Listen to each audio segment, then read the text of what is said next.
को घर घर में घूमती है। इससे अलंकार युक्त पुरुषों को धूप दीप उत्सव युक्त शुद्ध साफ मकान रखना चाहिए। मालाओं से शोभित लक्ष्मी की प्रीति के लिए दक्षिणा समेत आज माला का दान करें।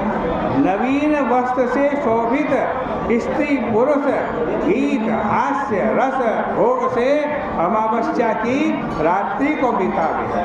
नवीन वस्त्रों से ब्राह्मण संबंधी भाई बंद पूजनीय आज उनका सत्कार करें। अंधकार के दूर करने के लिए रात्रि में अवश्य जगह जगह पर दीपक जलावें।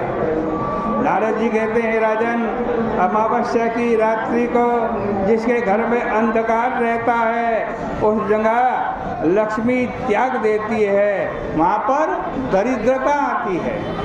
विष्णु जी सोते हैं, लक्ष्मी जी जागती हुई अवलंब रहित सब जगह रात्रि को देखती है।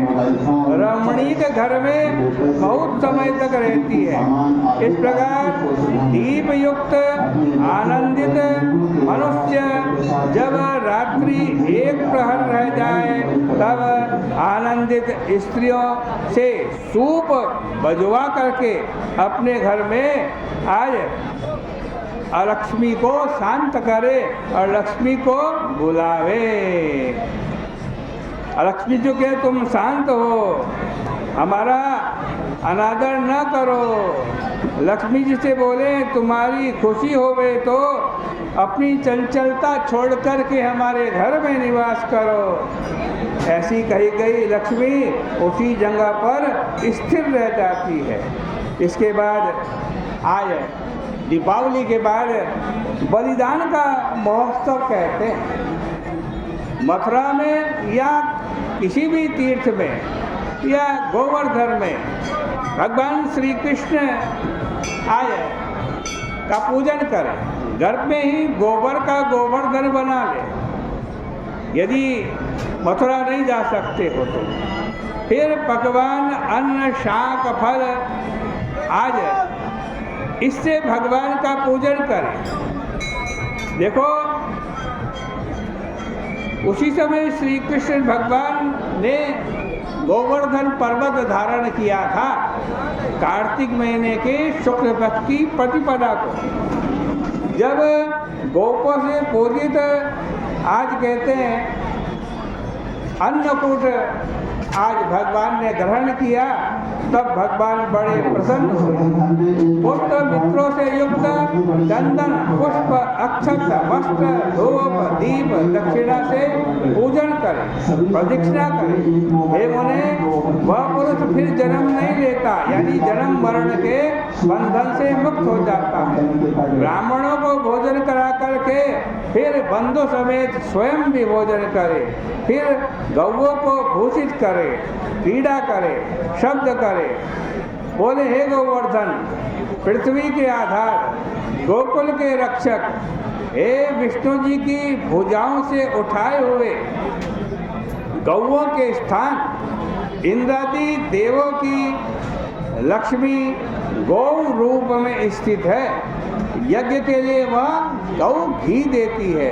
हे गौ माता, हे गोवर्धन, मेरे पापों को दूर कर।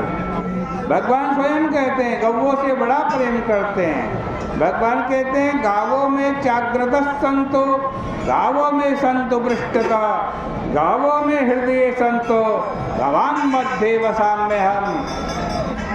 गाय मेरे आगे हो, गाय मेरे पीछे हो,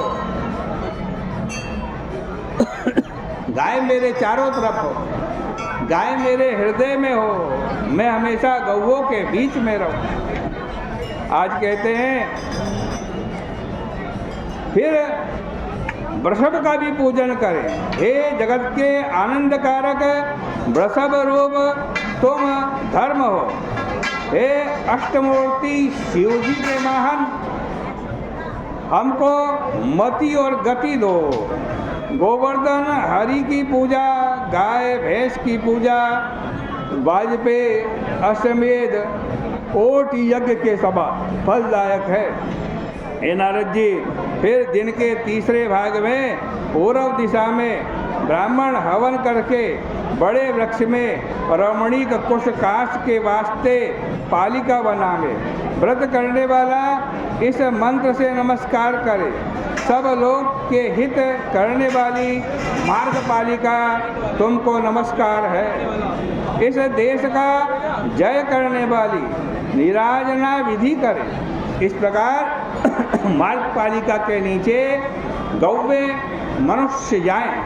राजा, राजपुत्र, ब्राह्मण, शूद्र मार्ग पालिका के नीचे से जाएं, हमेशा तो रोग रहित हो जाते हैं। कुछ काष्ठ की यष्टिका बनावे। एक और राजा के पुत्र, एक और वैश्य शूद्र ये उस यष्टिका को यानी रस्सी को खींचे, रस्सा कस्सी का खेल करे। बार बार जिसका जैसा बल होगा वैसा ही जो जीते उसकी साल भर विजय होती है, जो हारता है उसकी साल भर हार होती है।